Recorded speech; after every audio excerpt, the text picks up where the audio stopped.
వేద పండితులచే శుభకార్యాలు పూజలు హోమాలు జాతకాలు ఆఫీస్ పూజలు చేయించుట కొరకు పూజారీస్.com.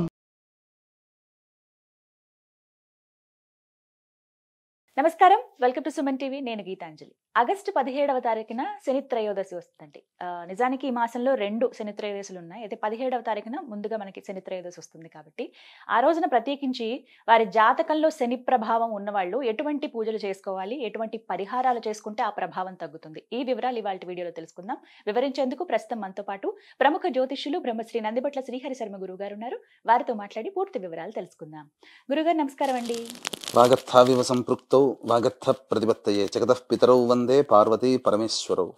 సదాశివ సమారంభాం శంకరాచార్య మధ్యమాం అస్మదాచార్య పర్యంతం వందే గురు పరంపరాం. ఆదిత్యాయ చ సోమాయ మంగళాయ బుధాయ చ గురు శుక్ర శనిభ్యశ్చ రాహవే కేతవే నమః. శృంగేరి పీఠాధిపతులకి, కంచి పీఠాధిపతులకి నమస్కారములు తెలియజేసుకుంటూ కార్యక్రమాన్ని ప్రారంభిద్దాం. గురుగారు, ఆగస్టు 17వ తారీఖున శని త్రయోదశి. సాధారణంగా జాతకాల్లో చూస్తూ ఉంటాం, ఏదో ఒక రకంగా శని ప్రభావం ఉంటుంది. ప్రస్తుతం కుంభరాశి వారికి ఏలనాటి శని ఉంది. అలాగే కంటక శని, అష్టమ శని, అర్ధాష్టమ శని ఇలా వింటూ ఉంటామండి. కంటక శని అంటే ఏంటి, ఏ రాశి వారికి ఉంది, వారు ఎటువంటి పరిహారాలు చేసుకోవాలి వివరిస్తారా? కంటకములు అని అంటే జ్యోతిష శాస్త్రం ప్రకారము కేంద్రములమ్మ. అంటే 1, 4, 7, 10 స్థానాలు జన్మ రాశి నుంచి అవి కంటక స్థానాలు. ఒక్కొక్క రాశికి అది ప్రభావితం పెరుగుతూ ఉంటుంది. అంటే 1వ రాశి వారి కంటే 4వ స్థానము బలమైంది, 4వ స్థానం కంటే 7వ కేంద్ర స్థానం బలమైంది, 7వ కేంద్ర స్థానం కంటే 10వ కేంద్ర స్థానం బలమైంది. కాబట్టి ఈ 10వ కేంద్ర స్థానం బలమైనటువంటి దాన్ని కంటక దోషముగా చెప్పబడుతుంది. అంటే దీన్ని శని ప్రభావం ఉన్నటువంటి రాశులుగా చూసుకోవాలి. అయితే శని సంచారం చేస్తున్నటువంటి రాశిని అనుసరించి శని దోషం ఏ రాశిలో వారికి ఉందో మనకు చెప్పడం జరుగుతుంది. ఈ శని కుంభరాశిలో సంచారం చేస్తున్నాడు కాబట్టి వృషభ రాశిలో జన్మించినటువంటి వారికి ఈ యొక్క కంటక శని దోష ప్రభావం చాలా అధికంగా ఉంటుంది. వృషభ రాశిలో కృతికా నక్షత్రం 2, 3, 4 పాదాలు, అలాగే రోహిణి నక్షత్రం 4 పాదాలు, మృగశిర నక్షత్రం 1, 2 పాదాలు ఉంటాయి. కాబట్టి ఈ యొక్క కృత్తిక, రోహిణి, మృగశిర నక్షత్రంలో జన్మించినటువంటి వాళ్ళకి మరియు వృషభ రాశిలో జన్మించినటువంటి వారికి ఈ యొక్క కంటక శని దోష ప్రభావం అనేది ఉంటుంది. అంటే కంటకము అని అంటే మనకు బాగా అర్థం తెలవాలంటేనమ్మా, కాలిలో ముళ్ళు గుచ్చుకుంటే ఒక్కొక్క అడుగు ఎంత బాధగా వేస్తామో ఈ యొక్క కంటక శని దోష ప్రభావం ఉన్నటువంటి గురైనటువంటి రాశి వాళ్ళు చేసే ప్రయత్నంలో అంత ఇబ్బందులు ఎదుర్కొంటారని మనకు శాస్త్రం చెప్పబడుతుంది. నిత్య జీవితంలో వారు చేసే ప్రతి పనిలోనమ్మా. అయితే శని ప్రభావానికి గురైనటువంటి వాళ్ళకి గమనించుకున్నట్లయితే శని పాలితము, గురు పాలిత రాశులు ఉన్నాయి. వృషభ రాశి శని పాలితంలో వస్తుంది కాబట్టి ఈ శని పాలితంలో ఉన్నటువంటి వాళ్ళకి ఏంటంటే ప్రధానంగా కొంతవరకు ఇబ్బందులు తగ్గుతాయి. ఎందుకంటే శని అధికారి అయ్యాడు కాబట్టి. పైగా ప్రస్తుతం గోచారీత్యా శని వక్రించినటువంటి స్థితిలో ఉన్నాడు కాబట్టి లాభము, యోగము, అలాగే కష్టములు, నష్టములు కూడా ఈ యొక్క వృషభ రాశి వారికి ఉంటాయి. ముఖ్యంగా పాపగ్రహాలైనటువంటి శని, కుజ, రవి, రాహుకేతులు వీళ్ళు ప్రధానంగా ఏంటనంటే తాము ఉన్నటువంటి రాశి కంటే తాము ఏ రాశిని వీక్షిస్తాయో, ఏ భావాన్ని వీక్షిస్తాయో ఆ భావానికి కీడు చేస్తాయి. ముఖ్యంగా గమనించుకుంటే ఈ యొక్క శని కుంభరాశిలో ఉండి తృతీయ స్థానముతో వృషభ రాశి వారికి 12వ స్థానాన్ని, అలాగే చతుర్థ స్థానాన్ని మరియు సప్తమ స్థానాన్ని వీక్షణ చేస్తున్నాయి. కాబట్టి ఈ యొక్క రాశులు అనగా ఈ యొక్క భావాలు ఇంపాక్ట్ అవుతాయి శని ప్రభావం వల్ల అని చెప్పబడుతుంది. కంటక శని ఇప్పుడు ఏళ్ళనాటి శని అంటే 7.5 సంవత్సరాలు ఉంటుంది. మరి కంటక శని ఎన్ని ఏళ్ళు ఉంటుంది? 2.5 సంవత్సరాల పాటు ఉంటుంది. ప్రస్తుతం శని భవిష్యత్తులో అనగా వచ్చే సంవత్సరం ఫిబ్రవరిలో మారుతున్నాడు కాబట్టి ఇంకా ఈ సంవత్సరం 2024 సంవత్సరం మొత్తం కూడా కంటక శని ప్రభావం ఈ యొక్క వృషభ రాశి వారికి ఉంటుంది. కాబట్టి సంబంధించినటువంటి పరిహారాలు గనక పాటించుకుంటే మిగిలిన కాలం ఏదైతే ఉంటుందో అది కాస్త ఆనందదాయకంగా మనము కష్టపడుతున్నప్పటికీ దాని యొక్క సంపూర్ణమైనటువంటి ఫలితాన్ని పొందుతాం. అయితే వృషభ రాశి వారికి కంటక శని ఉందంటున్నారు కాబట్టి వారు ప్రత్యేకించి ఈ 17వ తారీఖున వస్తున్నటువంటి శని త్రయోదశి రోజున ఎటువంటి పరిహారాలు చేసుకోవాలండి? పరిహారాలు చేసుకోవాలి ఖచ్చితంగా. ఎందుకనంటే మనం అనారోగ్యం చేస్తే డాక్టర్ని ఎట్లా సంప్రదిస్తామో మన గోచార రీత్యా, మన జాతక రీత్యా వచ్చేటువంటి సమస్యలకి ఖచ్చితంగా పరిహారాలు చేసుకోవాలమ్మా. ప్రతి మానవుడు చేసుకోవాల్సిందే. ప్రతి మతంలో కూడా ఉన్నాయి. కేవలం మనం ఏదో మూఢనమ్మకంగా మనం చెప్పట్లేదు. కాకపోతే ఈ పరిహారాలు చేసుకునేటువంటి ముందు ఏ ప్రభావితంగా, ఏ విధంగా ప్రభావితం అవుతాయి వృషభ రాశి వారికి తెలుసుకుందాం. ముఖ్యంగా శని దశమ స్థానంలో ఉన్నాడు కాబట్టి దశమం అంటే ఏం చెప్తుందమ్మా? వృత్తి, ఉద్యోగము, వ్యాపారము, కీర్తి ప్రతిష్టలు, ముఖ్యంగా చేసేటువంటి ప్రయత్నం. ప్రతి మనిషి రోజు ఏదో ఒక ప్రయత్నం చేస్తాడు. కాబట్టి ఆ ప్రయత్నంలో ఏదో ఒక రకంగా ఆ ప్రయత్నంలో లాభం కలగాలి. ఈ యొక్క శని అనుగ్రహాన్ని పొందే ప్రయత్నంలో భాగంగా చూసుకున్నట్లయితే ఇక్కడ ముఖ్యంగా చతుర్థ స్థానం, సప్తమ స్థానం, వ్యయ స్థానం ఇంపాక్ట్ అవుతుంది. చతుర్థం ఏం చెప్తుంది? గృహము, స్థిరాస్తులు, అలాగే తల్లికి సంబంధించింది, వాహనానికి సంబంధించింది, ముఖ్యంగా సంతృప్తి. ఇక్కడ ఇవన్నీ కూడా లింక్ అవుతాయమ్మా. అంటే ఈ ప్రయత్న స్థానంలో ఉండి వృషభ రాశి కాబట్టి ఈ లింకప్ అనేటువంటిది ఏ విధంగా ఉంటుందో మనం తెలుసుకుందాం. ఇక్కడ చతుర్థం సంతృప్తి అంటే ఏ ప్రయత్నం చేసినా ఆ ప్రయత్నంలో లాభం కలిగితే సంతృప్తి కదా. ఆ ప్రయత్నం కేవలం 7th కూడా లింక్ ఉందన్నమాట ఇక్కడ. అంటే వృషభ రాశికి 7వ స్థానాన్ని చూస్తున్నాడు. అంటే ఏంటి? 7వ స్థానం భాగస్వామి. జీవితాన్ని పంచుకుంటే జీవిత భాగస్వామి, వ్యాపారాన్ని పంచుకుంటే వ్యాపార భాగస్వామి, లేదా మనం ఎవరితో కలిసి పని చేస్తుంటామో వాళ్ళతో వచ్చేటువంటి ఇబ్బందులు, సమస్యలు, అలాగే మంచి చెడు, ఇవన్నీ కూడా మనం చెప్పవచ్చు. కాబట్టి ఒక మనిషి ప్రయత్నం చేస్తున్నాడు. అలాగే ఇక్కడ 12వ స్థానం అని అంటే ఏంటి? నిద్ర, శయ్యాసుఖము, అలాగే ఖర్చులు, అలాగే దూర ప్రాంత ప్రయాణాలు, చేసే ప్రయత్నంలో ఆటంకాలు, ఇవన్నీ సూచిస్తాయి.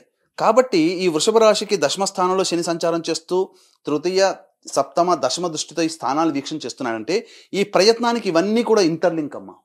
అంటే ఒక ప్రయత్నం చేస్తున్నాడు అని అంటే ఎదుటి వాళ్ళతో లింక్ ఉంటుంది. ఆ ప్రయత్నంలో లాభాన్ని కూడా పొందాలి.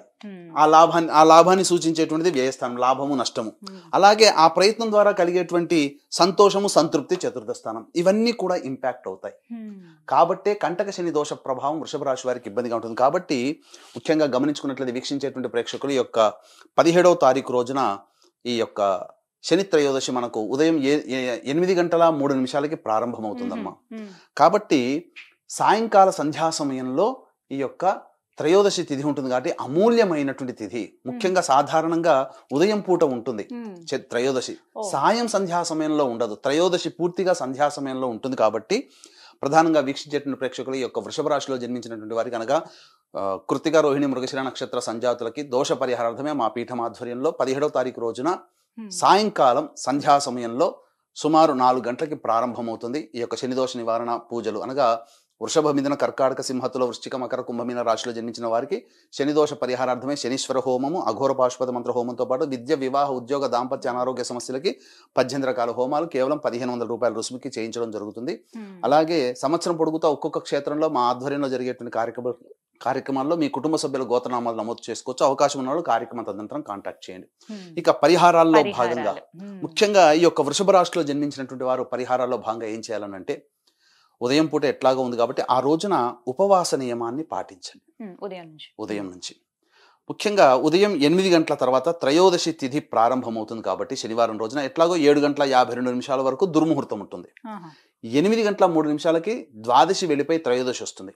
కాబట్టి రావి చెట్టు, నవగ్రహాలు, శివాలయం లేదా శివాలయం, నవగ్రహాలు ఉన్నటువంటి దేవాలయానికి వెళ్ళండి.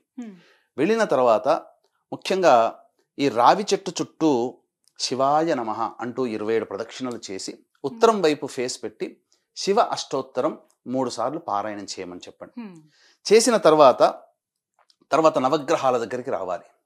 నవగ్రహాల దగ్గరికి వచ్చిన తర్వాత అప్పుడు నవగ్రహాల చుట్టూ మళ్ళీ శివాయ నమః అంటూ 27 ప్రదక్షిణలు చేసి శనీశ్వరుడు ఉంటాడు కదా ఎలాగో ఆ శనీశ్వరుడి దగ్గర అనగా శనీశ్వరుడు అనకూడదని అంటారు కొంతమంది శాస్త్రం ప్రకారం.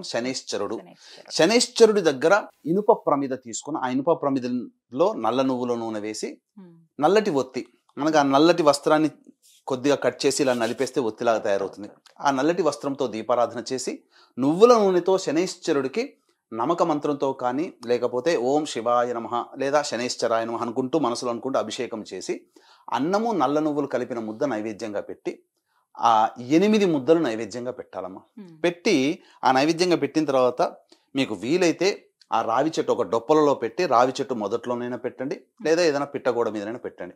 ఇంటికి వెళ్ళి కాలు కడుక్కొని ఆ రోజు ఉపవాసం ఉండండి. మధ్యాహ్నం 2 to 3 ఆ సమయంలో మనకు ఈ యొక్క శనిహోర ఉంటుంది.